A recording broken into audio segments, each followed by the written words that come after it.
Good evening, everyone. Quick Q&A.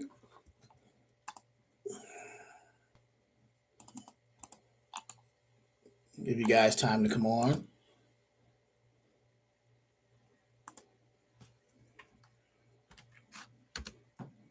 Live Q&A. If you have any questions before I head out on the road. Share my screen when I get a chance. People coming on.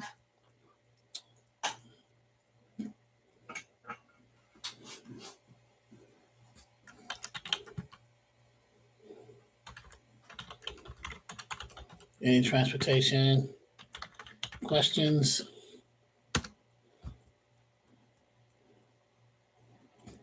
Trucking, dispatching, and even freight brokering, perhaps. Just wanted to come on here. Just know it's late. I usually don't come on this late, but that's fine. Q&A, Q&A, Q&A. Questions about your your company. Hit thumbs up for me. Thumbs up. Moving Logistics, how you doing? Just coming on here for a quick Q&A. Any questions that you may have, click the thumbs up if you're in here. Here to answer some questions. How are you doing? Moving Logistics LLC.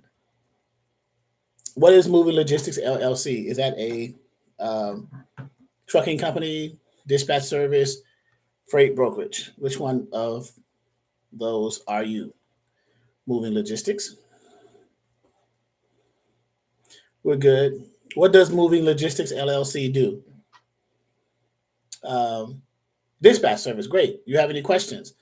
I'm not sure if you're part of our course. There's 8 people here tonight. Welcome. Click the thumbs up if you don't mind. It helps with the algorithm. See if you have any questions about our service. Let me see if I can share my screen as well.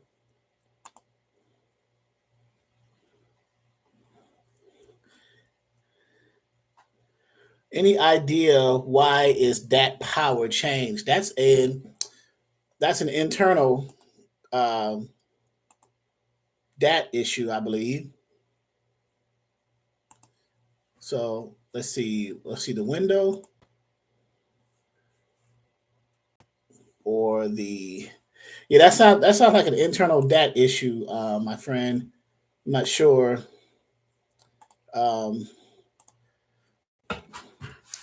How that works.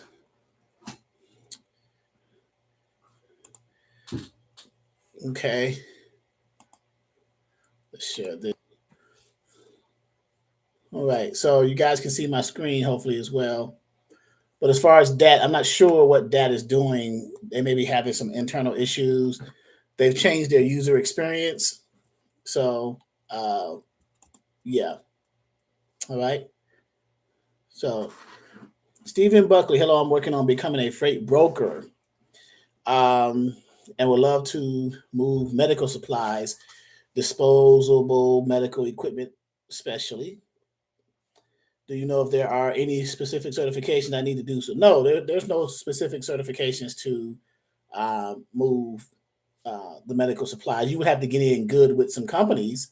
Cardinal Health, McKesson. Let me type those in the chat.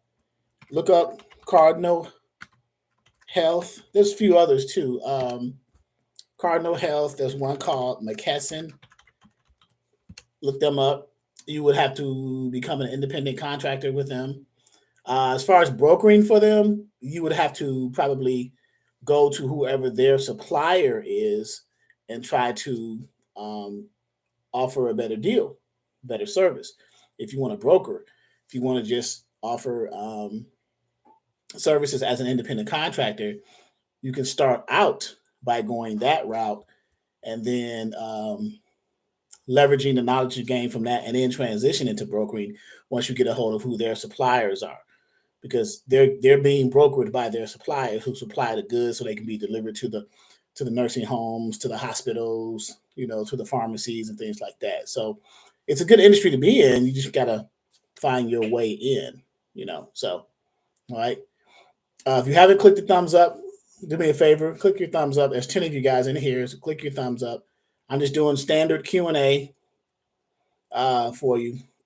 Stephen, do you have your broker authority? Although this is a dispatch channel, I can still answer a few broker questions. That's fine. Have you started off with your broker authority yet?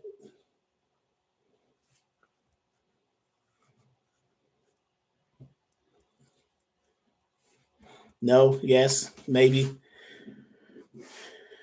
Not yet. So you haven't even, have you started your company? Your broker company gave it a name, got your LLC EIN.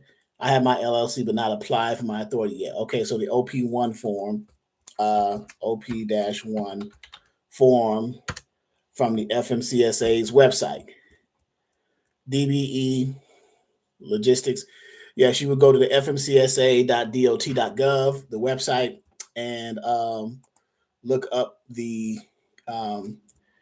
registration, fmcsa.dot.gov, this website right here. Okay. And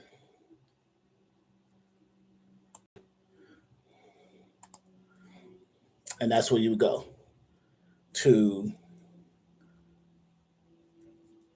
find the information about the OP1 form. You fill out that form and you will select broker of property except household goods. So, okay, that's how you would start the process. It's a $300 one-time non-refundable. You would have to get a bond, BOC3, UCR, things like that. Industry getting better with rates. Is that a question or a comment, Sandra? And also, Sandra, Miss Harris, if I'm pronouncing that correctly, is that a comment or a question? Okay, so is the industry getting better? I would say towards the how can I put it? The middle of the second quarter or towards the beginning of the third quarter, they may get better. The year is according to most businesses, the years are, there's 12 months in a year, there's 4 quarters in a year, right? First, second, third, fourth quarters. Each quarter contains 3 months. 3 times 4 is 12 months in a year, right? So January, February, March is the first quarter. April, May, and June, second quarter. July, August, September, third quarter. October, November, and December are the fourth quarter. So towards the middle of the second quarter, which is May, remember second quarter, April, May, June, the middle month is May, or the beginning of the third quarter, July, the rates are going to start turning more so in favor of the motor carriers. So what do you do, Sandra? Are you are you in dispatching, brokering, trucking?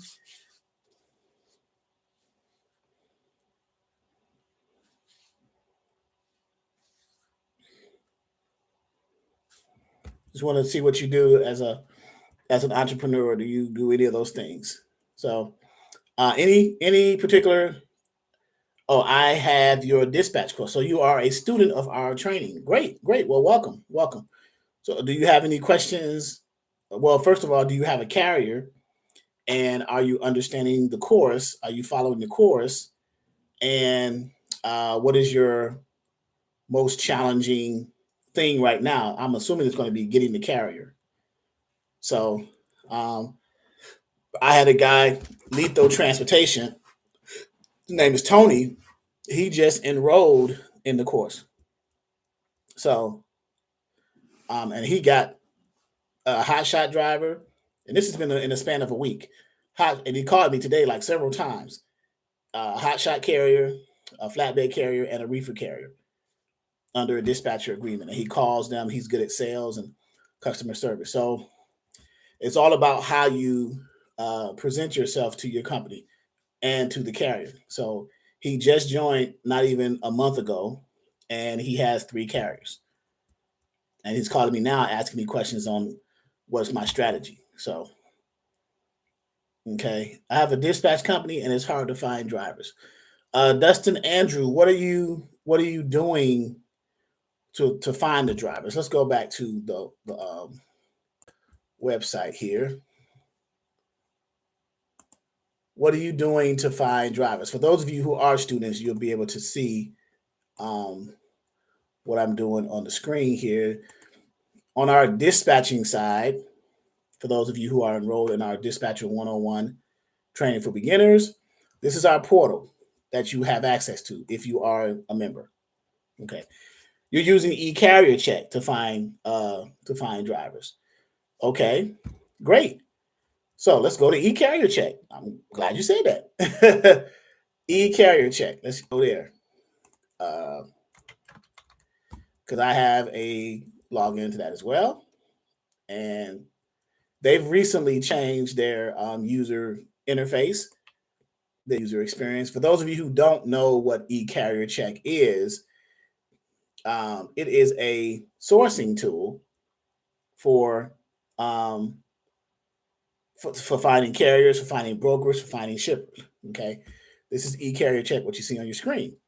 They have a YouTube channel, by the way, Nate and Jared. So, okay. So getting started. My husband has a CDL Class B, CDLB, but he will not apply for driver position. Okay, so thank you, dispatching course. I'm just scrolling back up through the questions so I can make sure I'm keeping pace with the number of questions. And if you haven't clicked the thumbs up yet, please do so. I appreciate that. That helps the algorithm. Hello, Buffalo Soldiers. Using eCarrier Check. So let's go to eCarrier Check. I got it on the screen. Finding carriers. So the person who said eCarrier Check, which is Dustin, are you looking for carriers locally out of your area, or are you just picking specific cities in the country? So I want to be sure that I'm understanding what you are doing to kind of see if I can provide some insight for you. Okay, where are you? What, in other words, what is your what's your starting point, right? Where are you looking? Are you sourcing locally for carriers, or are you just all over? You're looking nationally, so you're looking like major cities and states, right? So give me a good city and state. Let's look for carriers for you. A good city and state. Right. So search carriers by location. We click that. And then you say located near, you put it location that operate near a location or that run a lane between this and this. So where what do you want to do? Okay, Indy. We dispatch nationally, and yes, Indy is close by me. So Naptown, Indianapolis. Okay.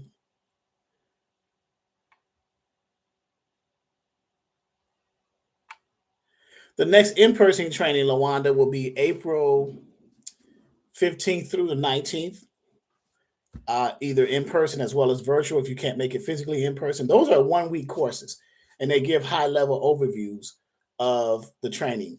The more value will be from the most popular course on our products menu, which is the 90-day self-paced ongoing training, right? But it seems like you want to be here in person. I'm assuming you're somewhere near Virginia, Lawanda, that you're asking that question. And while you're answering that question, I'm going to go ahead and type in Indianapolis, Indiana for Dustin here, and we're going to have a radius of about not 150 miles, but let's say 50 miles from there, Indiana. So what we're doing here, we're doing an update. We're doing a carrier search located near Indianapolis, Indiana, within a search radius of 50 miles. And we're going to hit search. So this is eCarrier Check for those of you who are not familiar with the software. The carriers we find have a lot of citations and inspection violations. Yeah, you want to avoid those types of carriers, right? Because they're not going to be able to get loads from brokers, because a lot of citations and things like that, that's high risk to brokers. They say, hey, we don't want to give you our loads to haul for our customers because we feel that your citations and inspections and the results of those inspections are too risky, right? So, okay. Thank you. Person says S. Hello, you are awesome for this. Thank you. Much success. Thank you. How often do you conduct these live Q&As? I need to conduct them more often, but I'm so busy with the in-person trainings and the self-paced course with my members that I have time. I barely have time, and then we're dealing with starting a freight brokerage that's been active for a year, but we've just been sitting it dormant and running a warehouse 3PL kind of thing. So every so often I'll come in, but I'm probably going to have to commit more. For those of you who are not, I'm assuming you're asking this question, Stephen, because you're probably not a member of our um, self-paced course. So yeah, and those of you, and there are a lot of subscribers to this channel. I would say some 30 something thousand. So I need to come in and provide some feedback. But here is e-carrier check, where you find the carriers and get all types of data from them. So if you hover your mouse over the image of the dry, this is a dry van, you'll see the profile of that. And then you go to the company, they're considered high risk, right? Right there, the risk radar. So their authority is active for less than 6 months. If you open the box, you'll be able to read all the data in here. No DOT inspections within the last 12 months. No known tractor trailer combination is associated with this company. So it might be just power only. So you never know. Okay. And then you got all these other data. No inspections within the last 12 months. That's, I won't say it's a red flag, but the antennas go up when your carriers haven't had inspections within the last 12 months, because they need to verify if they are good carriers or not, good drivers, right? So you got all this data in here for these carriers that you can vet. So your job as a dispatcher is you want to vet the carriers that you are going to bring under your company as a dispatch service prior to you calling a broker to book a load for that carrier. So you're kind of helping the broker out indirectly, because why would you take a carrier who has all these risk factors, red flags and indicators, negative indicators, take them to a broker on a load you saw on a load board and hope that the broker gives them a load? That's probably not going to happen. So you pre-vetting the carrier, bringing them into your dispatch service, makes you look good as a dispatch service. And then when you go to book a load for them with the freight brokers, it's a smoother transition because you've already done the legwork. And you're mainly essentially doing the legwork for yourself, for your company. The brokers are going to do their legwork anyway, because that's what they do. Before they give a load from their customers to shippers to a motor carrier, an authorized motor carrier, they're going to qualify them or approve them or ask you for copies of their credentials, their MC authority, their W-9, their certificate of insurance, because they want to vet them and qualify them. So yes. Okay. Hello, Letitia. Um, Dustin says we try and get owner operators, but have to go with trucking companies, which we factor our invoices for. Okay. Trucking companies, small fleets, you just got to be careful. Does a box truck owner have to have an MC in order to run interstate? That is correct. Interstate loads, yes. You cross state lines with commercial freight, you have to have an authority to do so. Whether you box truck, semis, what have you, right? Because you are operating with a commercial vehicle, interstate commerce, and you're moving freight for a broker or a direct customer, whether it's a box truck or a semi, you have to have an authority to be able to transport that. Correct. So, all right. We tell brokers that we are a dispatch, and they tell me they tell me they like that we are honest with them about everything. That's correct. So if they ask, yeah, you want to be honest. So transparency goes a long way in the industry. Don't lie to anyone, right? Transparency goes a long way. Now, some brokers don't like dispatch services because they believe that they are glorified brokers for some reason, but it is what it is. You're just doing a service for your carrier. You are calling this broker representing your carrier with whom you have a dispatcher agreement or a contract with, right? And you're just trying to book a load with this broker for your carrier. Nothing more, nothing less. There is no ill will against the broker or towards the broker by you, the dispatch service. You are just providing a service for which you are being paid for. How can we find good drivers on eCarrier Check? So on eCarrier Check, you would need to see some of these risk factors or mitigate them. You would have to go through. eCarrier Check gives you certain filters you can look for drivers with as well. So we just did a basic lookup, right? We didn't go over here to the left side to excuse me, to drill down and get specifics, right? We got page. This is page 1 of 190 pages, right? And on each page, there are about, I don't know, 30 to 50, maybe 25, let's say 25, maybe 30 per page. And there's 190 page right now. We just said, all we did is Indianapolis carrier 50-mile radius. We didn't drill down. Okay. So the question just became, how can we find good drivers? So we need to go to the left side and look up certain equipment types. What kind of driver? Are you looking for open deck trailers, which are flatbeds? Are you looking for reefers? Are you looking for dry vans? Which type of driver? Now, in my trainings, we recommend the 3 major semis: the dry vans, the flatbeds, and reefers. Okay. Do you have a particular reason that you're looking for tankers? That's going to require some type of endorsement. Do you understand how endorsements work?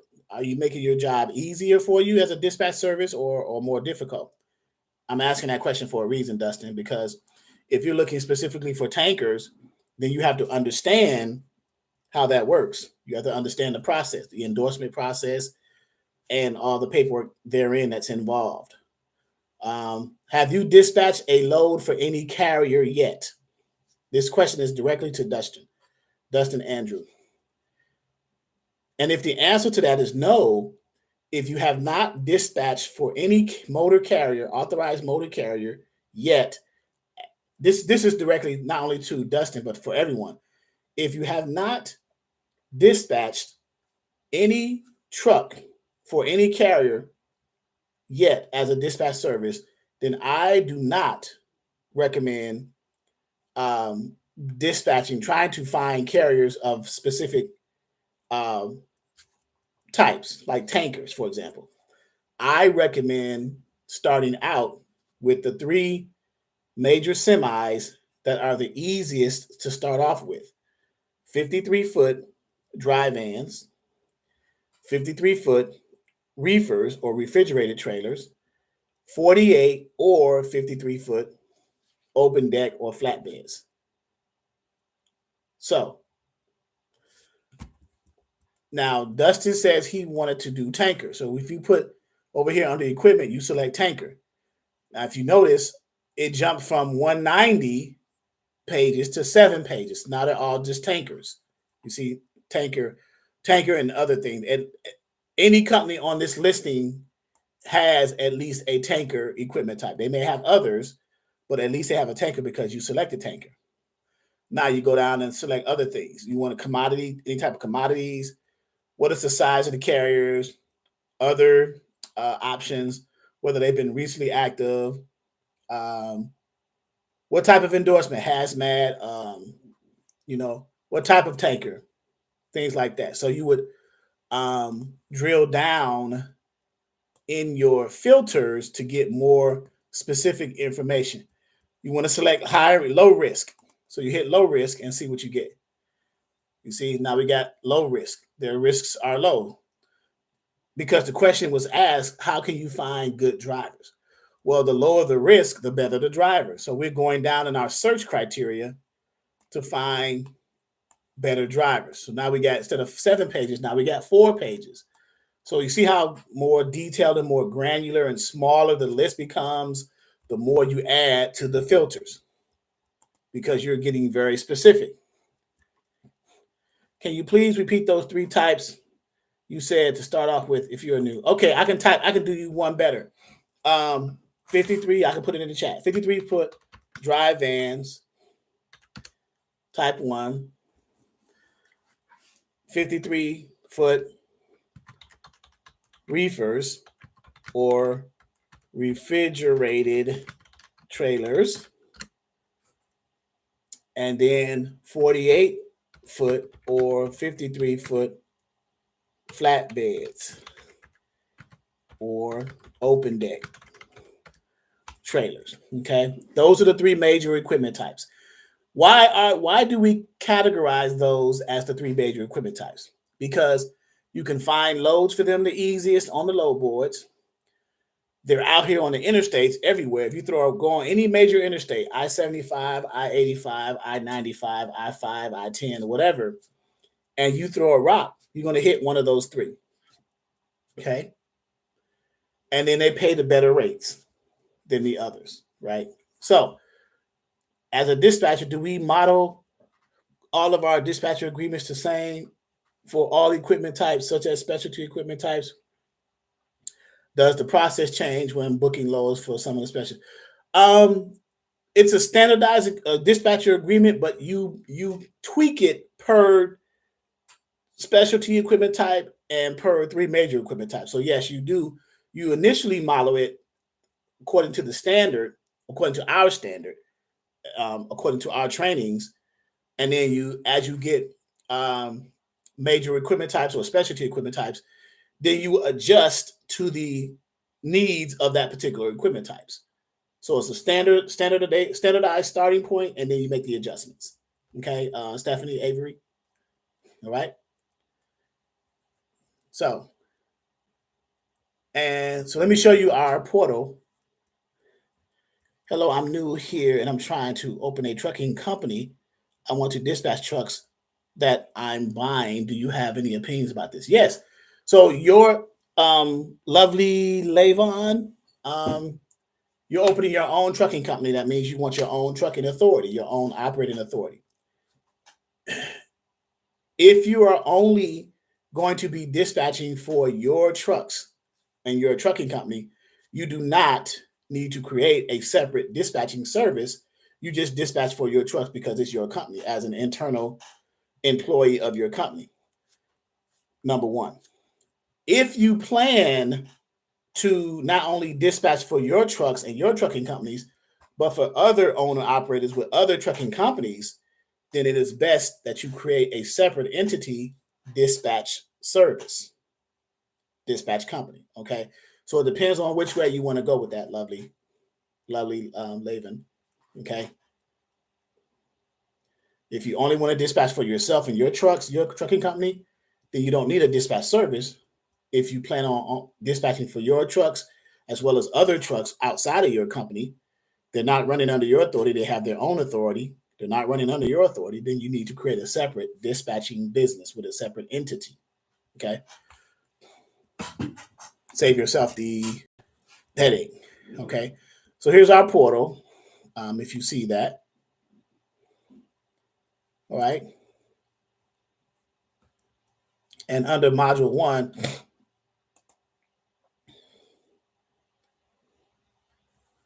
how to get carriers. So we have 4 basic modules.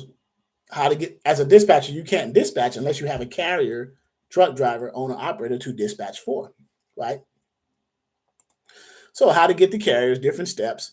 We talk about our dispatcher packet, the carrier onboarding documents, the 3 major equipment types, the specialty equipment types, the methods or different ways to get the carrier, how to find carriers on SAFER. SAFER is an acronym. It stands for Safety and Fitness Electronic Record. It's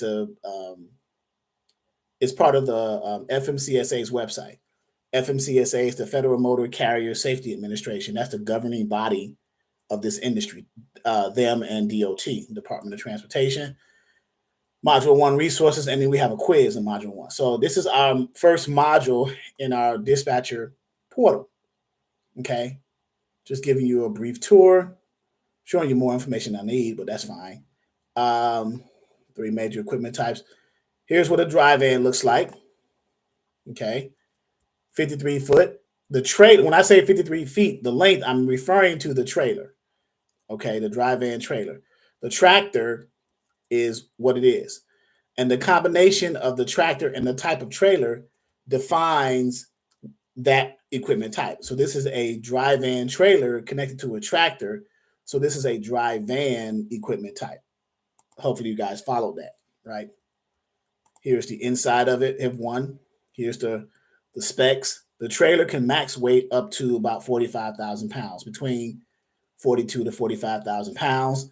The GVWR of the dry van equipment type, GVWR stands for gross vehicle weight rating, and that's up to 80,000 pounds. That includes the tractor and the trailer, the truck or the power unit and the trailer, okay? So, any questions? I'm doing Q&A, basically. Here's a reefer, trailers, and its specs. There's the flatbed trailer and its specs. And then we go into our specialty equipment types: power onlys, box trucks, hot shots, sprinter vans, and cargo vans. So, let's see. Stephanie said, is there a certain demographic of owner-operators you suggest soliciting as potential carriers, i.e. maybe older truck drivers that aren't computer savvy, etc.? As far as that demographic, I'll say no. Older carriers are usually set in their ways, right? And they're probably more harder to deal with. I would probably get either the younger or more towards the middle-aged carriers who have either just gotten their authority or have had their operating authority for at least a year. They're more sociable. They're more willing to work with you. The older carriers are more set in their ways, and they're moving towards retirement and getting out of the industry anyway. So as far as that, now when you said demographic, I thought you were referring to, like, are there certain regions of the countries that you want to focus on as far as carriers and owner operators, certain parts of the country, like the Midwest region, the Northeast, Southeast, Southwest, things like that. So for those of you who are in here who haven't clicked the thumbs up, please do that for us. Thumbs up. It helps with the algorithm once again. So continuing the tour of our module 1, different ways. How do you get the truck drivers, right? Truck stops, cold calls, either cold calls from the DAT directory, Google search directory on 123 load board, the carrier section on Trucking Planet, or the register in the Safer website. Okay. Do you anticipate, EF asks, do you anticipate dispatchers and freight brokers being phased out with the new standards that are being implemented with the self-driving or tech-savvy trucks? No, I do not, because what it's called is autonomous trucking or AI or driverless trucks. They have been trying to implement that for a minute now. There has been some accidents, let's say. So let's think about that for a second. Autonomous trucks, right? Driverless trucks, probably satellite and artificial intelligence driven. On the major interstates, they may be fine driving to and from, but when you get into the cities to do the last mile delivery, you got to turn down certain streets, one-way streets and things like that, and be able to maneuver. How successful do you think that's going to be? There will never be a case, in my opinion, that where the dispatchers and the freight brokers and even the drivers will be eliminated from this industry. Okay? That will never be a case. An autonomous truck, a driverless truck, will not be able to do certain things that the drivers can do. You know, backing into those difficult spots, going down try to go down some one-way streets in New York or in Chicago or in Detroit, major city, Atlanta, right? On the major interstate. Now, what they may do is have hubs set up off of some of the major interstates where the driverless trucks can drive to those hubs and then have a physical in-person real driver take that truck from the driverless truck or get in that truck and finish the last mile delivery some short distance away, like drayage at that point. But as far as completely taking out the industry with real life drivers and replacing them with just robotic trucks, I can't see that happening, at least in my lifetime. And I'm 53, so we got at least. I'm hoping I got another 20, 30 years. So we offer incentives for drivers that drive for us. Great, Dustin. Uh, you don't see AI taking over dispatch services? Um, that's a great question. Not in the near future, right? Not in the near future. And um, AI may be introduced, the technology may be introduced into dispatch services, but I can't see drivers using AI technology for dispatching versus the human element, that personal touch, being able to talk to your dispatcher and relate and understand that relationship there, right? AI can't do that. I care how advanced that technology is. So we offer like gas discounts, phone allowance, food allowance. Where are you getting the budget to do that, Dustin? And you're a dispatch service. I'm just curious. I'm not saying it's a good or bad thing. I'm just curious. Are you rolling that into the cost of doing business as a dispatch service, where you offer these incentives? So that'll be, and if so, and if it works for you, that could be a business model, almost like a franchise business model for a dispatch service, where you offer incentives and you roll that into the price of your service, the percentage or the flat fee. So keep that in mind. All right. So we're in module one. Go back to our main menu. Module two of our training, I'm giving you a preview or a tour actually of our training while I'm waiting on questions, because I'm here tonight for Q&A. So if you guys have any questions, and it could be dispatching, it could be trucking, it could be brokering, even though this is a dispatch channel, I'll still entertain other questions. So um, module two is where our load boards are located, where we offer our load boards. We give 7 load boards, and then we have an 8th one as a promo, 1, 2, 3 load board. We have our content about the load board, the relationship between you, the dispatcher, and the freight broker with whom you're going to be talking to when you're trying to book a load for your carrier. Okay. Are there other resources outside of DAT trend lines that provide the same analytics or national trends for specialty equipment types? I'm not sure about analytics or trends, but there are other resources outside of the trend lines. Um, I think there's one is inside of Hot Shot Carrier, one is inside of let's see, you said specialty equipment type. So that's box trucks, sprinter vans, cargo vans. Sprinter box trucks and cargo vans you can do with Amazon, Amazon Relay, Amazon Flex. Um, Select this, My Virtual Fleet. What else? What else? But other than that, Trendlines provides the. And for those of you who do not um, know what I'm talking about as far as the DAT trend lines, under our resources, this is what they were referring to. So let's go to our resources over here on the far right, under our tools and resources. Okay. Trend lines is a resource that we uh, share. This is that, and it's part of that's IQ. So it's analytics.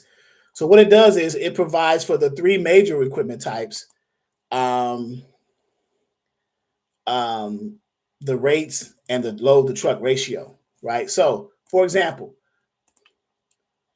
the dry van demand and capacity and the dry van rates. Well, the dry van rates these days are right here, and it gives it to you in a color coded concept. And it shows a map of the United States. So this is how you read this, right? This is the map of the United States. This is dry van rates. These are spot market rates. These are averages, okay? These are averages, right? So, and it's broken down in the 5 major sectors of the country, or zones, if you will. Like, for example, where it says 224, this is cents per mile. And this whole zone is called the Midwestern zone because these contain the Midwestern states, Michigan, Ohio, so on and so forth, right? This is the Midwest. The 186, what zone do you think this is? $1.86 per mile. Someone answer that question for me. What states are you seeing? What section of the country, what area of the country do you think that is? Someone help me out there. If you're familiar with geography. Okay, East Coast, almost. It is considered the northeast. You got the northeast at $1.86 a mile, and then you have the southeast at $1.97 a mile. So north and southeast. Northeast being like New York, uh, New Hampshire, Vermont, Maine, things like that. That's the northeast. And then the southeast, Virginia, North and South Carolina, Florida, Georgia, all the states in that zone, right? $1.99 is the southwest, and then $1.93 per mile is the west zone, okay, and the states therein, right? So, and this is for dry van. So notice the difference, and you're going to see a pattern. I think it's going to be, you're going to notice the pattern more so in the Midwest, where the rates are going to be different, right? So if you change, well, before we do that too, let's go to the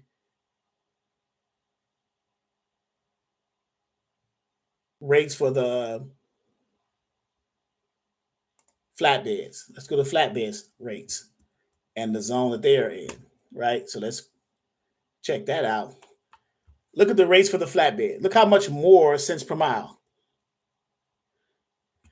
Love to say, why do they pay so low with all the mountains in that area? That's a good question.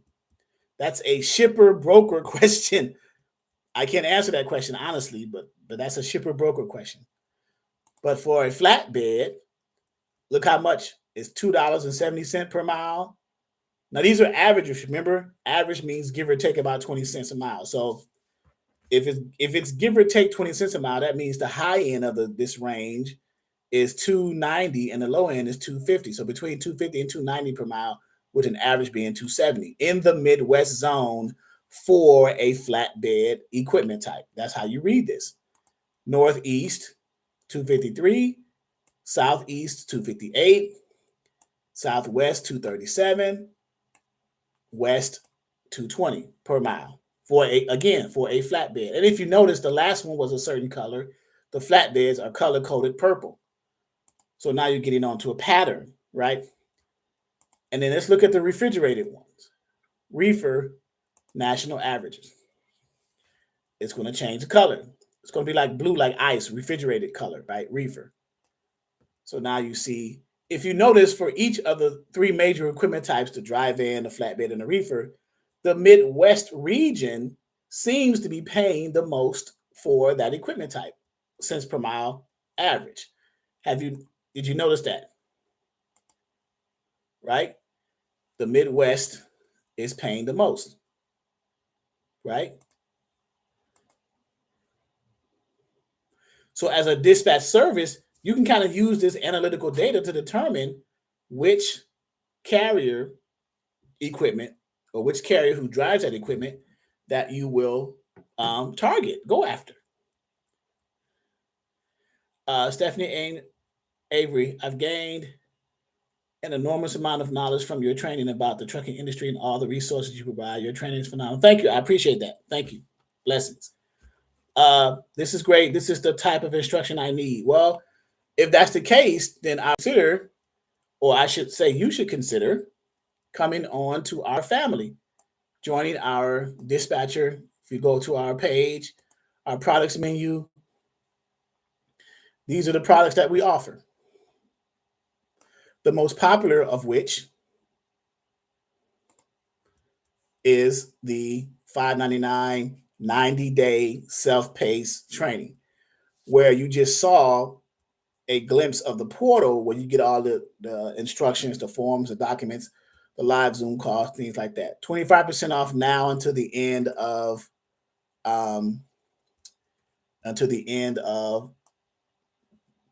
March with the promo code Easter 2024. And we offer Affirm as a payment option. So you can get the 25% discount and, save by making payments. So, for example, right, you go to order it. Let's just show you literally so you won't be too many questions. When you go to purchase the single member dispatch course, you'll notice a firm shows here. You can see if you qualify for whatever payment type you want to select. 3 months at $199.67 per month, 0% interest. 6 months at $99.83 a month at 0% interest. And then the further out, the more months you select, obviously, 12 months at $54.06, but there's a 15% interest on that, which equates to $49. So it goes from $599 plus the $49.75 to $648.75. But that's spread out over 12 months. You're paying 12 months, $54 per month, pretty cheap, right? In addition to that, you see you qualify. You go to buy now. Right here, you enter the promo code, and it was, what was it, Easter 2024. It takes off about $150. 25% of 600 is $150. So you're paying $449, and then you're applying the Affirm payment option. So it's going to be even less, right? So if you're ready, I can put the link to the actual page. Let me go back. For those of you who are ready, I know some people are looking here.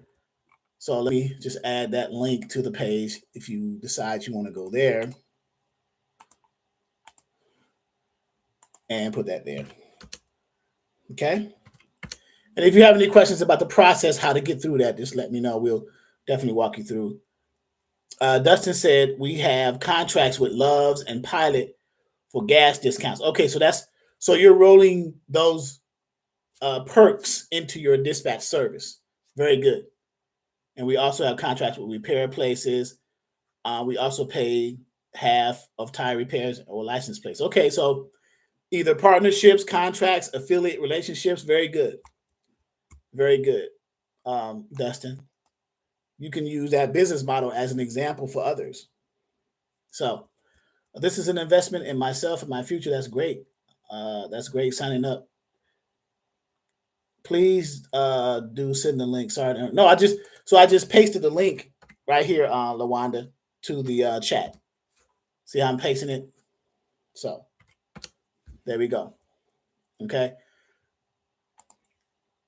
So in our products menu, we also offer other smaller services, but our most popular one is because if you're going to be dispatching long term, then this is probably the ideal one for you.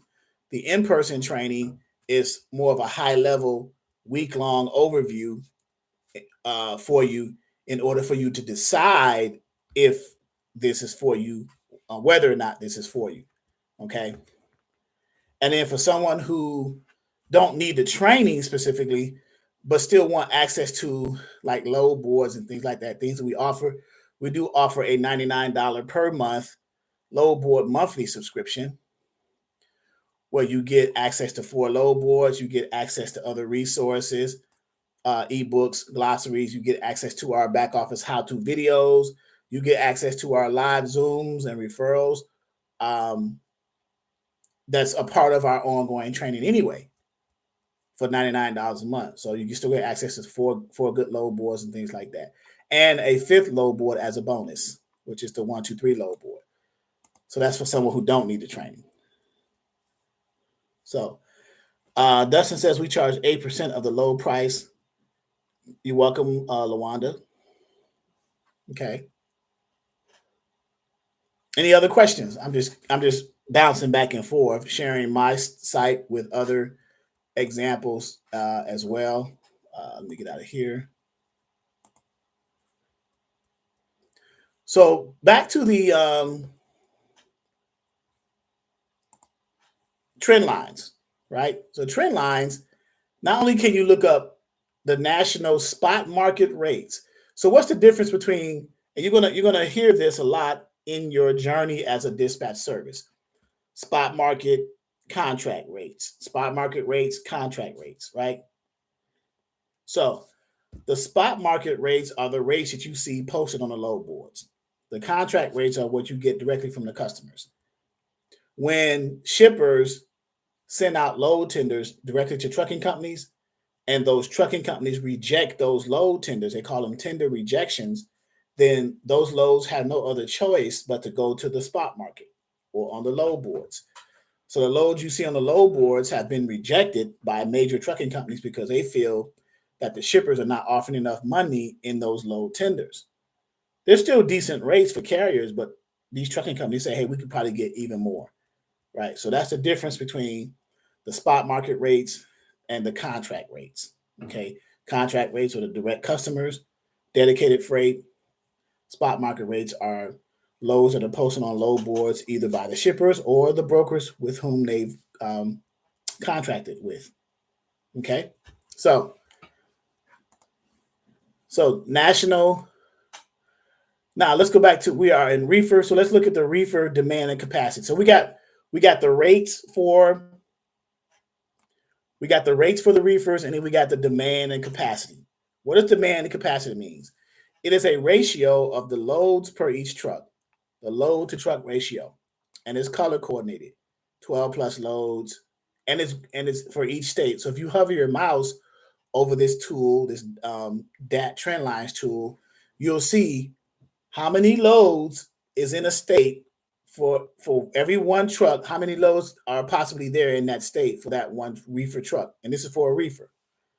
If you do it for the flatbed demand and capacity, it'll still be the same thing, the load to truck ratio.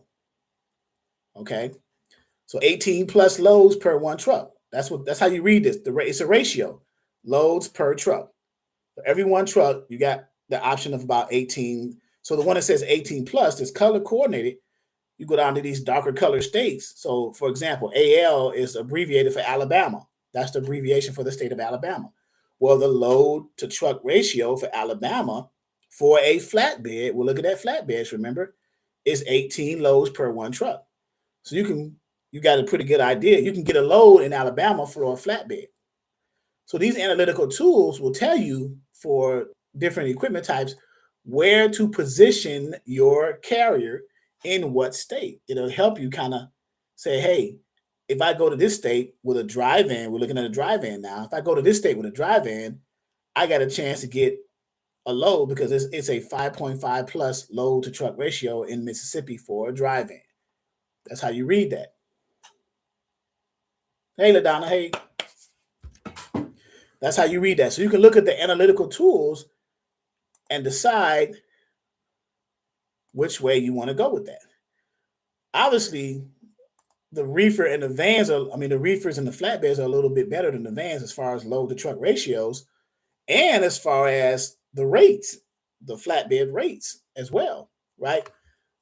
So you're going to take all these pieces to this jigsaw puzzle with analytical tools, cents per mile, load to truck ratio, and as a dispatch business, you put everything together and you create for yourself a system or a workflow or a process for your company, right? You say, hey, I'm gonna run my truck at 270 a mile, my flatbed from the Midwest, maybe down to the Southeast at 258, back and forth.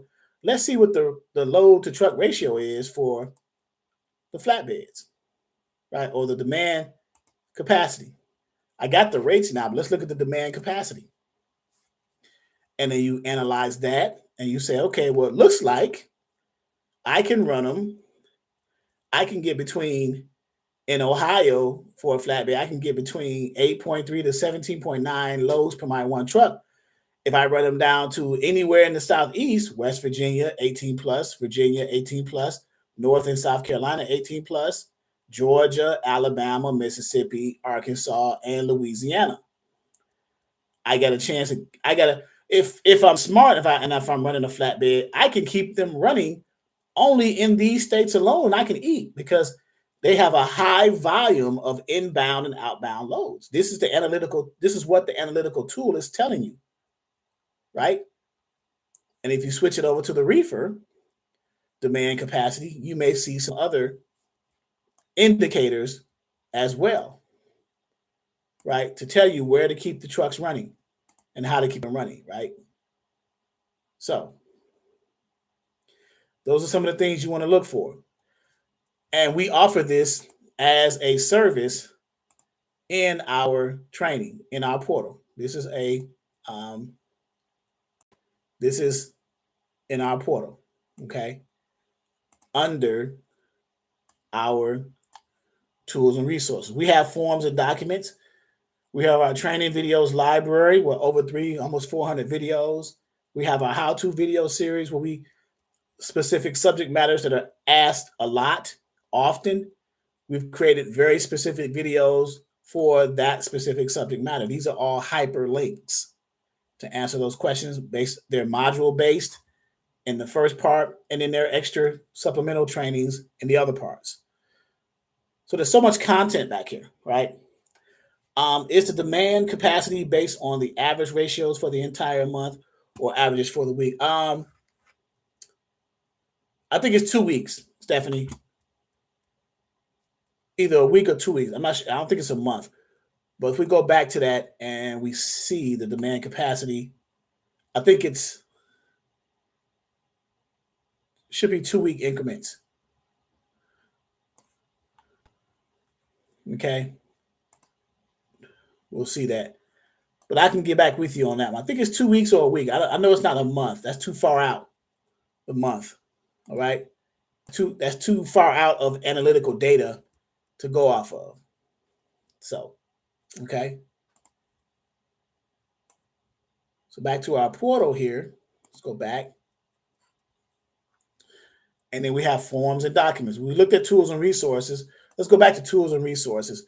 This is in our specific training. I'm giving you a tour now while I'm waiting on you guys to ask questions. I'm giving you also a multitasking, in other words, right?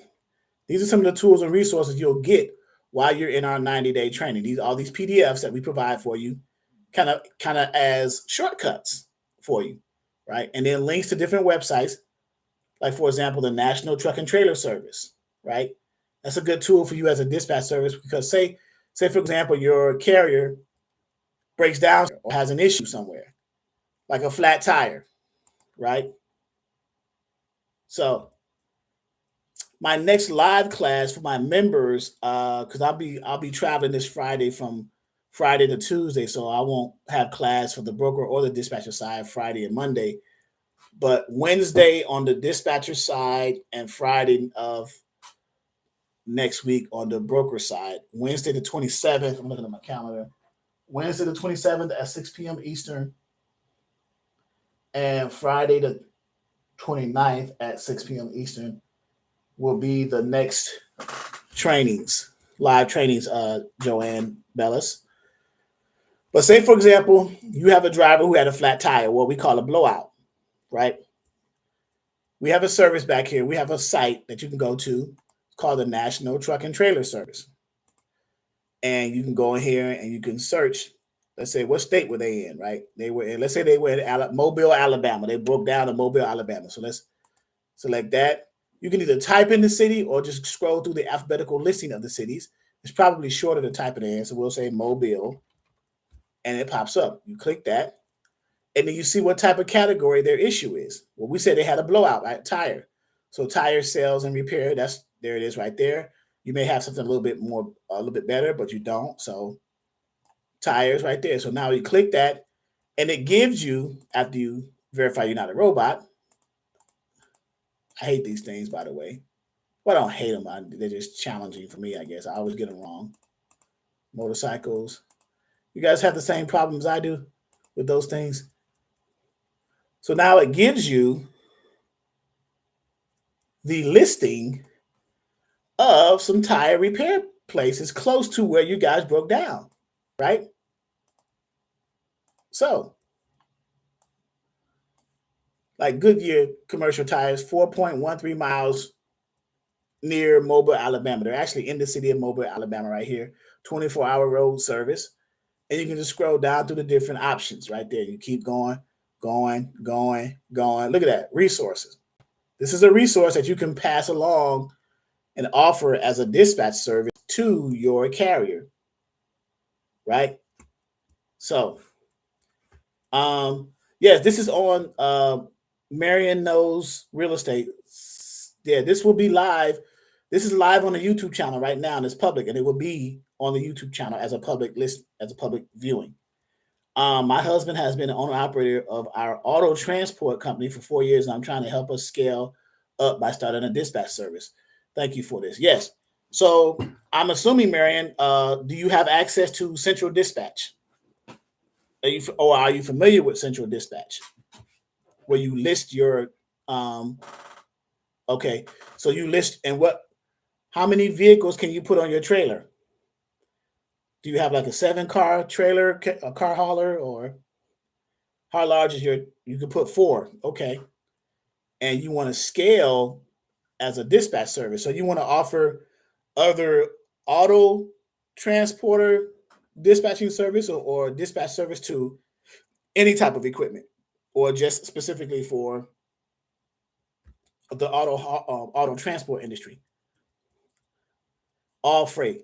So then you would create um, a separate dispatching service entity outside of your auto transport industry, because the auto transport that your husband run, that's under his authority and his company, whatever it's called, right? You want to create your, let's say you call it Marion Dispatch Service, and you have a separate business and a separate entity, EIN, for it. And then you can solicit your dispatch services, whether it's auto or general freight, to other owner operators with their own authority. So yes. And then you show this to your husband. And if you have any questions, I didn't put my contact information in. I'm sorry. We put that in here. Phone number and exoduslogisticsllc, yahoo.com. Who's from Ohio? Who's on here that's from Ohio, that lives in Ohio? Anyone, any listeners on here right now? We got 14 people in here. I doubt if there's anyone on here that's from Ohio. So, because that's where I will be. Letitia Calhoun, Ohio. Okay, I will keep the name under the same umbrella. We are okay. So, Letitia, you are from Ohio. Are you saying yes to that question? Columbus. Oh, great. You're close to me. So I will be in the Dayton / Beaver Creek area from this coming Friday until Tuesday. Okay. And I'm pulling up my reservation at the hotel now, just in case you want to stop by and say, hey, Charles, how you doing? Meet me in person, meet and greet, shake hands, take pictures, whatever, right? So I will be at the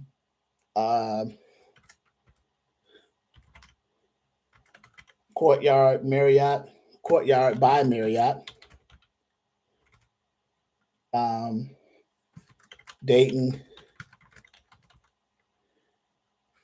Beaver Creek area. I'm sure you're familiar with that.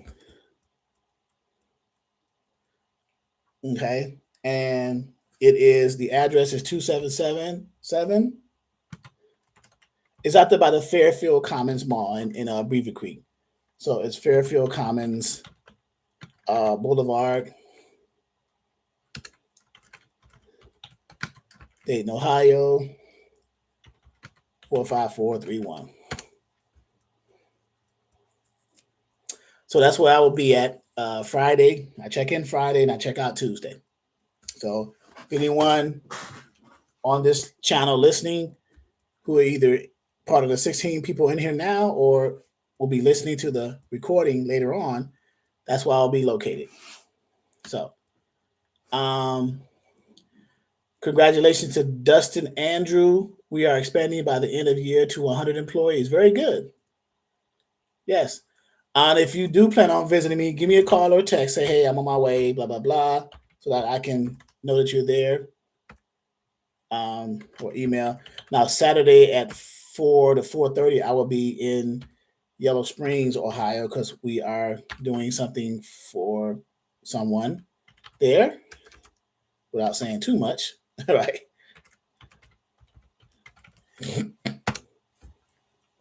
So, but yeah, this is the National Truck and Trailer, right? And you could do any type of service that you can have for your dispatch company. You know, you can choose a state, choose a type of repair, a category, a radius, and utilize the service. Other services we offer: truck miles, the cents per mile, the fuel from the energy website or from AAA website, weather service. We have resources here. We have truck router, all these different resources back here for your dispatching service, right? So, truck router, you can look up, see the routes to the truck, gas prices, key market areas, a zone, zip code, zone map, and I'll explain to what that means. Major interstates. I don't know if you've seen major interstates on here. So, speaking of which, I'm sharing this screen, right? Yes. Okay, good. So let's blow this up a little bit, or enlarge it, I should say. You say blowing up nowadays, and people think you're a terrorist. So let's enlarge the screen. How about that? There we go. So these are the major um, interstates, right? If you notice, now some people may know this, some people may not. But as a dispatcher, it could be a good idea to have a little understanding of it, just some basic knowledge. It's not as serious or important, but anyway. Um, if you notice the interstates, right? The odd numbered interstates, like I-85, I-75, 59, that are odd numbers, 49, they are, what are they? They are north and southbound. Okay. If you notice that, I-75 south, I-75 north, right? The even numbered interstates, I-10, I-4, I-64, 264, what have you, they are east and west bound. 64 east, 64 west, things of that. Did you guys know that? Yes or no? Did you guys know that? Something something as simple as that can go a long way when you are dispatching, trying to see where your guys are. So that's a good point. Here's another gem for you, another tidbit is, let's go up to this one. Okay. You guys see this? And let me enlarge it a little bit more. Well, not open up the, let's see. Okay, I'll use this screen. Let's share so it's a little bit more enlarged. There we go. So if you notice, Z stands for zone, and each zone contains a certain number of states, like Z4, Zone 4, Michigan, Ohio, Indiana. I think Kentucky's there, right? You follow that? Z1, this is Zone 1, the Northeast. Zone 0 also, but Northeast, Pennsylvania, Jersey, New York, things of that nature. And you can see the little legend over here on the left as well, which shows it, right? You guys follow that part so far? So Z2, Zone 2, West Virginia, Virginia, North and South Carolina, and so on and so forth. Here's a little hint for you. Where you can tell what zone that you're in or what zone your carrier is going through. Whatever city, whatever the zip code of a particular city, whatever it starts with, that'll tell you the zone that you're in. Like for example, who is that? Letitia. You're in Columbus, Ohio. What does the zip code start with in Ohio or Columbus? Starts with 4, right? Ohio, the state of Ohio is in zone 4. Right. So it's Michigan, 45387. That's Detroit, Indiana, Kentucky. These zones, so that any city in that state, the zip code begins, whatever that number begins with, that's the zone that you're in. You picked up on that? So Pennsylvania, New York, Jersey, those are 1. Their zip codes start with 1. Down in the southeast area, Virginia, I'm in Virginia currently. My zip code starts with 2. So does North and South Carolina, right? And then Georgia is in zone 3. They start with 3. Georgia, Florida, Alabama, I believe Mississippi too, like Jackson 39213. So that's the pattern that you can tell to help you decipher. Zone 7 is out in Texas, Houston 77057 or whatever, right? Dallas, DFW, Dallas Fort Worth. So this is a way to tell as well. Just a little tidbit for you guys to add to your dispatching arsenal, if you will. Right? You're welcome, Stephanie. So these are little tidbits, right? Other tidbits. Well, before I move on to that, are there any questions? Just showing you resources. We do have forms and documents as well. We have forms that we share, templates, if you will, that we provide for you. Our dispatcher agreement, our carrier profile, our limited power of attorney. Those are standard templates that we provide in Word and PDF format. So the letters, she said, what about the letters? You're talking about the Z's? The letters are just saying what zone they're in. Z just stands for zone. So zone 1 or Z1 is zone. Z2 is, the letter is just a zone. If you notice, the letters are all the same. They're Z's. They're zones, Joanne. ZE is now you're in Canada. That's Canadian. You're in Canada now. You're in the provinces, right? Zone Winnipeg, zone Calgary. You know, those are in. So let's go back to that. Let's go down to the legend because we're in Canada now, right? ZW, ZC, and ZE, which is Canada. See, ZE contains the provinces in Canada: Nova Scotia, Newfoundland. ZC is Ontario. ZW is Alberta, British Columbia, Saskatchewan, things like that. And then at the bottom, ZM is Mexico.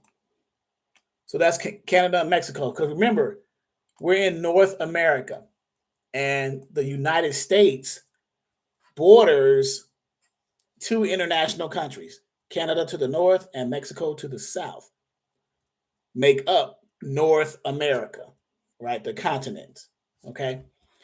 So those are the zones: British Columbia, Alberta, things like that, okay? Manitoba, Ontario, Quebec, things of that nature, Nova Scotia. So, all right, this tab, we have our templates that we provide for you, our 3 major templates that make up our dispatcher packet, the dispatcher agreement in PDF and Word format, and a sample of what one is that we created, carrier profile, Word and PDF, and limited power of attorney in Word and PDF, updated, and a sample. Okay. Those are the 3 main documents as a dispatch service you're going to need starting out. Okay. According to our training, not other trainers may provide. I'm just giving you the easiest entry point for you. Make it easy, right? Then we have carriers onboarding documents. Every truck driver, owner, operator that you will be dispatching for, you would want to have copies of their credentials. What qualifies them to be who they say they are, right? If I'm a motor carrier, then I need an MC authority certificate or letter, which looks like this. Okay. This is just a sample of what it looks like, their MC certificate. If you dispatch for a carrier and they cannot provide you a copy of their MC certificate, then do not dispatch for them. Why? Because you will never be able to get a load booked for them by a freight broker. A freight broker is not going to give a load to a motor carrier who is unauthorized to transport the load. The MC certificate or the MC letter says that they are authorized to do so. This certificate is evidence of the carrier's authority to engage in transportation as a common carrier of property except household goods by motor vehicle in interstate or foreign commerce. That first sentence. So if a carrier cannot give you, if you're setting up a carrier with your dispatch service and they cannot provide you a copy of their MC certificate or their authority, don't work with them. That one's free. Okay. The next thing you want to see is a copy of their certificate of insurance. Okay. How do you know? That's a very good question. How do you know? That's a very good question. How do you know if the letter is authentic from the carrier? You don't, but you can check the authority number against the Safer website. Let's go there. That's a very good question. I'm glad you asked. Here is the Safer website. Safer, again, is an acronym. It stands for Safety and Fitness Electronic Record. This is a lookup, a company snapshot of all the companies who has an authority, whether they are a freight forwarder, whether they are a Mexican MX authority holder carrier, or whether they are a U.S. broker or motor carrier with an MC and DOT. And you can search for them either based off of their DOT number, their MC number, or their name, if you know that. And you put the value there. You select the radio button. You got a DOT number. Okay, you click DOT. You enter it there and hit search. You got an MC number. You click that. And you get this from your profile, your carrier profile. When they are filling that out for you, they return it and they have the information or the name of the company. And then you verify that this is the end all be all measuring stick. This is DOT. This is FMCSA, Federal Motor Carrier Safety Administration. This says whether or not they are real, right? So you look them up there. If you don't know their MC or DOT, you should at least know the name of the company. Hey, what's your company called? ABC Logistics or whatever, right? Or if you don't know the name of the company, you can click name and just put a letter in there. Well, what does it begin with? Okay, it begins with A. Okay, put A in there and hit search. Bam, all these companies pop up with all their names starting with A, and then go through them. Or then it goes to B, and then it goes to C. That's just the very last resort there, right? But if you know their specific name, then you just type their name in there. If you don't know their MC and DOT numbers, okay? So, but that's how you would know. You would look them up. Next, you would want to get a copy of their certificate of insurance. This is a blank example of that. Okay, you're welcome, Lawanda. This is an example of a certificate of insurance. It's going to show the producer, which is the insurance company, let's say Progressive Commercial, the insured, which is your carrier, ABC Trucking, or XYZ Transportation, or whatever they call themselves, right?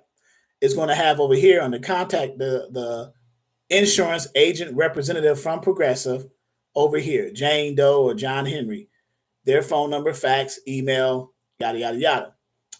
Down here, it's going to have the policy information, the policy number, when it was effective, and when it does expire, and the policy type. Generally, most carriers carry as a requirement the basic coverages for liability and cargo insurance minimum. Minimum amount for cargo is 100,000 cargo. The minimum amount for liability is 1 million. Okay. And it'll be listed on the policy right here in this area. Right. And then there'll be some other information down here as well. So the reason why you need to have a copy of the carrier certificate of insurance, because you need to know that the carrier has the proper insurance coverage to cover what they have the authority to transport. They have the authority to transport the freight. Now they need the insurance to cover what they are transporting. Does that make sense?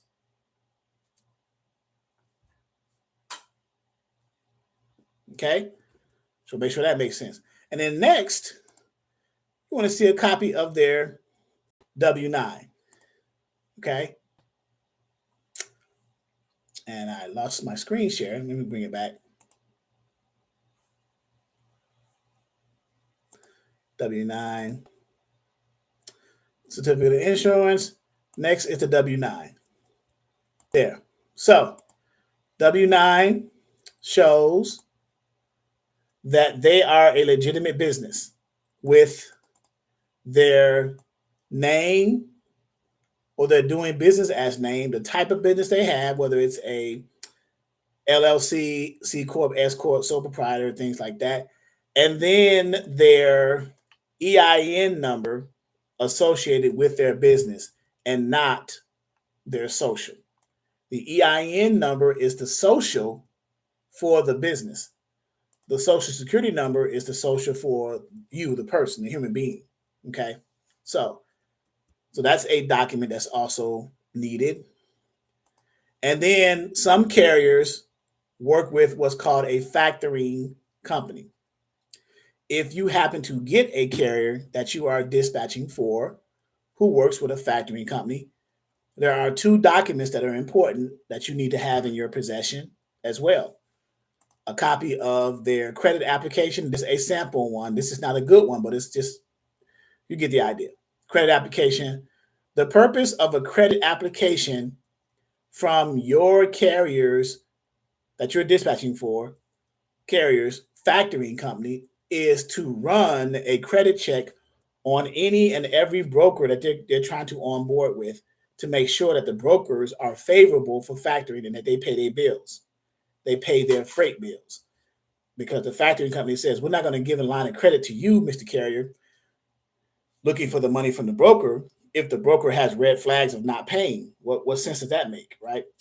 So that's the first document. And then the second document is going to need from the carrier's factoring company is what's called an NOA, a notice of assignment.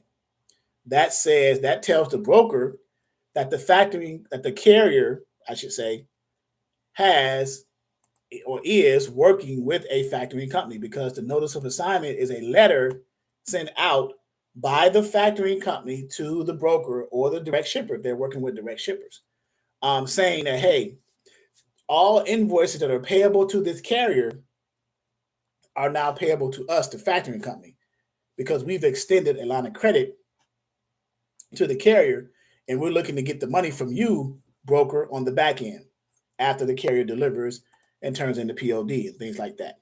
Okay, so is this information useful for you guys? Is it good? Just want to make sure you guys are good.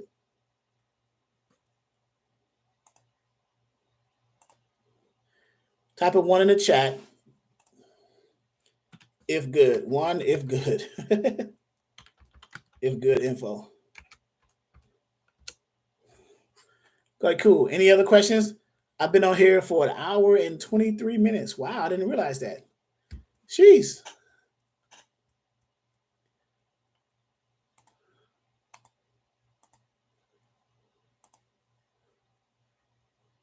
Any other questions? We're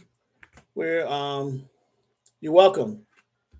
We are winding down. Just want to go over some of the forms and documents. Other forms, and now you need copies of these, the carrier's credentials or onboarding documents. You need copies of these in your possession as a dispatch service. Okay. Where it says here, brokers, no, as a dispatch. So Lovely, are you a trucking company? You're saying, you said, so with me starting a company, should I invest in a factoring company? As a trucking company, if you need those, that upfront liquid capital, yes. But if you're a dispatch service, no, dispatch services are not clients of factoring companies. But if you're a trucking company, then yes, if you need it.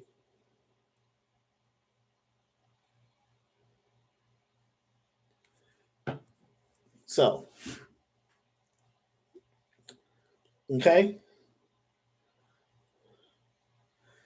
So this section here is the broker's onboarding documents. So for those of you who's never worked with a freight broker, okay, never worked with a freight broker, and you've never onboarded your carrier yet, when you call a broker to book a load for them from what you saw on a load board, you saw a load on a load board for your carrier, whatever equipment type they had. And they had a dry van, for example.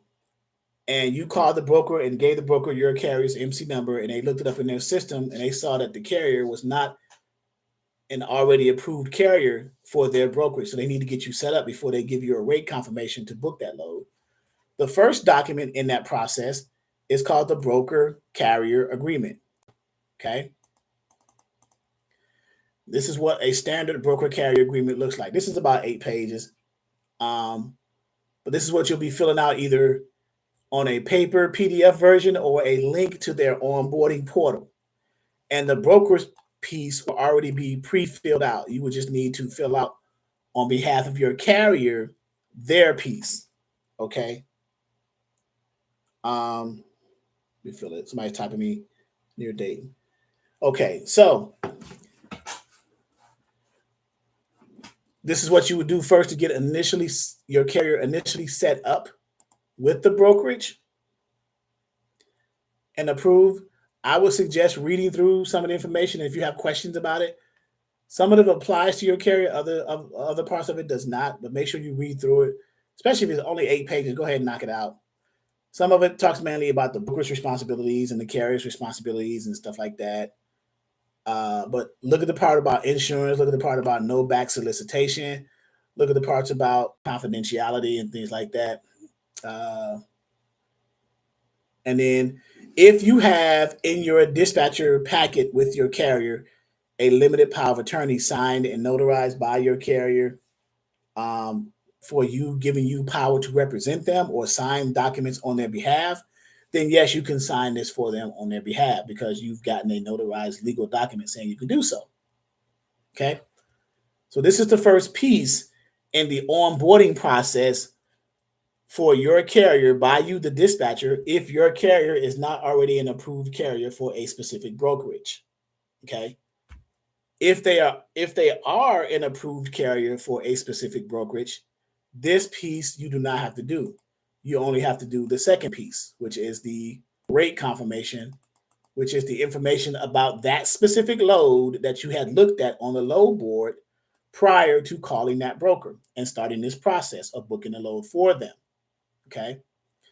The rate confirmation shows the details of the load, how much the line haul pays, where it's being picked up at the shipper location, where it's being delivered to the receiving location. And you'll see different names for a shipper and receiver. Sometimes the shipper is called shipper, origin, or pickup location, or consignor. Sometimes the receiving location will be called delivery location, destination, receiver, or consignee. So you'll see different terms used in that. Okay. And we teach those to you so that you'll be able to distinguish that and you'll know all of them. So it won't be any confusion, right? And then number of stops and things like that. Line haul means the line haul rate is the rate that's paying from the time that your carrier picks up at the shipper and delivers to the receiver. That's the line haul rate, right? So from pickup to delivery.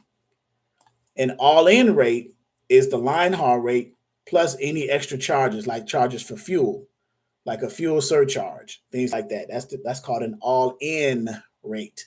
Okay, that's the difference. So when you call a broker on a load, you'll ask them, hey, and you see the load posted for a certain dollar value, you'll say, hey man, is this a line haul rate or is it all in?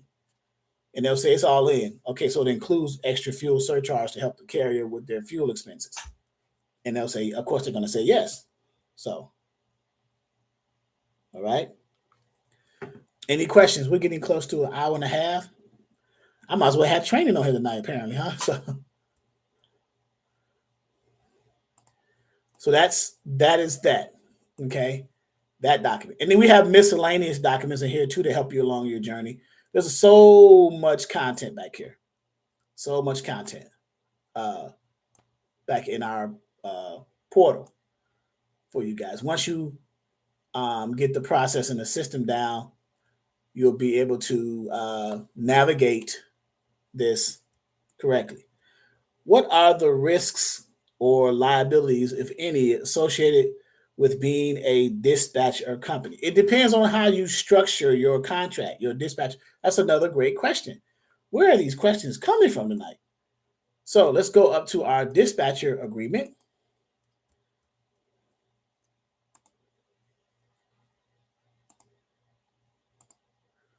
Okay, this is our dispatcher agreement. All right. So the liability can be eliminated. It depends on how you structure your dispatcher agreement. Okay. So, and this is just a 2-page agreement, but some of the liability can be eliminated right here in this paragraph where it says all billing, invoicing, and collections of revenue from shippers, brokers, and or factoring companies. Those are the 3 ways carriers get paid. Shippers or direct customers, if they got the load directly from a shipper or a customer, a brokered load from a freight broker, or through their factoring company. Okay. So all invoicing, billing, and collections of revenue from those 3 parties are the sole responsibility of the carrier unless you, the dispatching company, and that carrier had arranged some kind of pre-agreement to include billing, invoicing, and collections of revenue by you, the dispatcher. Then, of course, you charge for that extra service. Okay. That's the first paragraph. Second paragraph, if revenue for a shipment or loads is uncollectible, in other words, if one of those 3 parties that's supposed to pay the carrier, the shipper, broker, or factoring company, does not pay them, the dispatching company will be harmless and no penalty or deduction of fees will be made towards the dispatching company because you're not the party that's responsible for paying the carrier. Okay. So that removes that risk or liability. And it's documented in the contract on the agreement. Another one, this next paragraph, the dispatching company will be held harmless in the event of any and all claims. And the carrier or the trucking company with whom you are dispatching for is still obligated to pay you for services rendered by you. In other words, for what you dispatched them for. You're not liable for any claims filed against the carrier, and the carrier still needs to pay you for dispatching for them. So what do I mean by claims? Well, if a carrier delivers to a receiver some freight and the receiver rejects the freight, they reject either one pallet or the whole shipment, the whole truckload.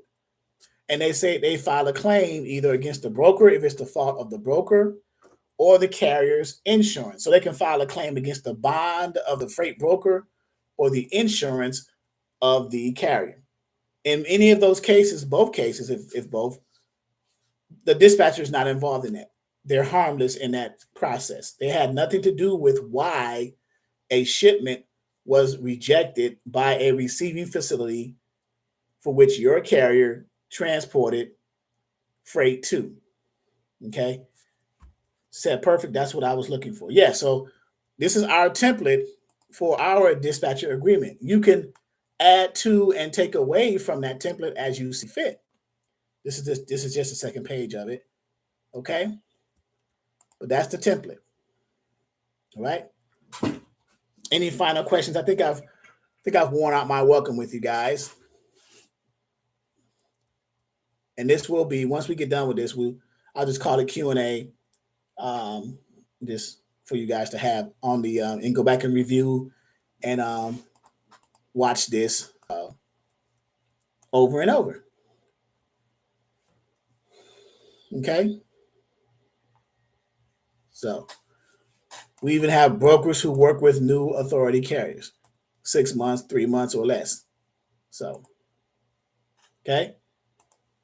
No final questions. I'll go ahead and get off. We good? Sure. Going once, going twice. Do I need to go back to the products menu, show what we offer? What our trainings, what we're selling as far as the training course. Thanks so much. Definitely will purchase this course using Affirm. LOL. All right. Very good. Looking forward to more students joining. That's my whole point of coming on here because I got 30 something thousand subscribers. Not all of you are members of our dispatch training, but I guess as I come on here more and provide the content and provide the trainings, you get to see what we offer. That may help you in deciding to look at our course. We are growing, by the way, so that's a good thing, which means that we're doing something the right way. If you have any other tips for trucking companies, I'm all ears. LOL. I can be reached at. You can also set up a consultation if you want to talk to me personally, either a phone or a um, Zoom, 30-minute or 60-minute phone or 30-minute, 60-minute Zoom consultation. I'll put that here in the chat as well, where you get me exclusively, and we go into even more detail that we have been more so tonight, right? So that's there. All right. And then for our students, this is our Zoom calendar, of course. This is on the dispatcher side. And on the freight broker side, we have. I didn't even show you guys the freight broker. This is a dispatch channel, so I probably shouldn't show the freight broker side, but that's fine. I'll just give you a glimpse of the freight broker side. More data. We got more modules in the freight broker side, modules 1 through 6, our exam center, our documents for our broker side, videos, TMS systems, tools and resources, training videos, all of our affiliates and connections, orientation, things like that. So there's so much content, so much content. Johan Bellis, you're welcome. So come on over to us. And then we got coming in 2025, hopefully still, Exodus University right there, which is going to be a big deal. We offer more content. So that's going to be big. So we offer that. You click this, click here to start, and it switches to our what we're going to be providing. Right, Exodus University, our curriculum, dispatcher, trucking, freight broker, intermodal, warehousing or 3PL, global logistics, and then the bonus government contracts. So this could be you've tapped into our training. Now, if you come in on the entry point, which is dispatching, you can definitely pivot to other disciplines, right, for yourself, because now there are options for you to look into. So you can pivot in this industry, logistics, training, a multi-trillion-dollar industry, different modes of transportation. So oil, air, rail, trucking, and sea modes of transportation. So you're not limited to just the truck drivers. You can go into other spaces and entertain your inquisitiveness in those other spaces with the air freight, the ocean freight with intermodal, customs brokering, government contracts, trucking, freight brokering. Get a warehouse, be a 3PL, third party logistics. There's several party logistics like 1, 2, 3, 4, and 5 PLs. The most standard one is 3. Third party logistics. You can be a full service provider. You go get the freight from the ports, you dray it, the containers to your warehouse, you consolidate or deconsolidate, and then you arrange for it to be transported. So, yep. I appreciate being the answer to prayers. I'm just a vessel. I hope that all the information was useful for you guys. And looking forward to you guys who are interested in coming on board to join our process, join our family, because I consider us a family in our Zoom trainings. Oh, speaking of which, Let me give you a glimpse of that. Our training videos library, where if you missed a live Zoom call according to our Zoom calendar schedule, you can catch the recording in our training videos library right here under tools, docs, and resources. Okay. So click that button there. It'll jump to the, I don't know why it's delayed. There it is. It'll jump to the training videos right here. And we group them in months. You see, first 6 months, next 6 months. So we're in March. You click March and it scrolls down. There's over close to 400 now. March training videos. And they're in order of the most recent date and year. So March 16th, 2024 was our last one that we had, which was, what was that? The 16th was Saturday. And then to the next one to the right, and then so on and so forth. And then you go down to the next line. And they go as far, and that's 2024. And they go as far back as 2019. So there's so much content that we cover for you guys, right? And you can go back and watch and take notes and ask questions and reinforce your learning process. So I wanted to show that to kind of, and you can load more right here, load more, and it loads more. So, okay, let's go back to the top, go from there and go back to our main page. And I try to make the website as easily navigatable as possible for the students as well. So, all right. If there are no more, and also we provide, I am also kind of an expert in Wix design. So we also offer the Wix design piece. I need to put that page somewhere different though. So, all right, guys, appreciate your time. And I will see you guys on the next. I don't know when I'll come on YouTube live again. I would say I may try to keep them weekly, incremented weekly, or every other week, because I have my live Zoom calls every second and fourth week of each month. I may do the first and third weeks one time for dispatcher and one time for freight broker, so we can stay engaged, okay, and keep your guys' interest peaked. All right.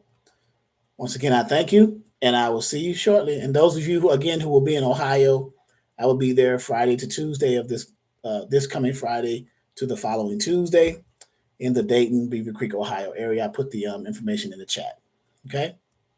And my phone number, email. Give me a call. Give me a call anyway if you have any questions, or text me. It's late tonight, so you will text me. So, salute.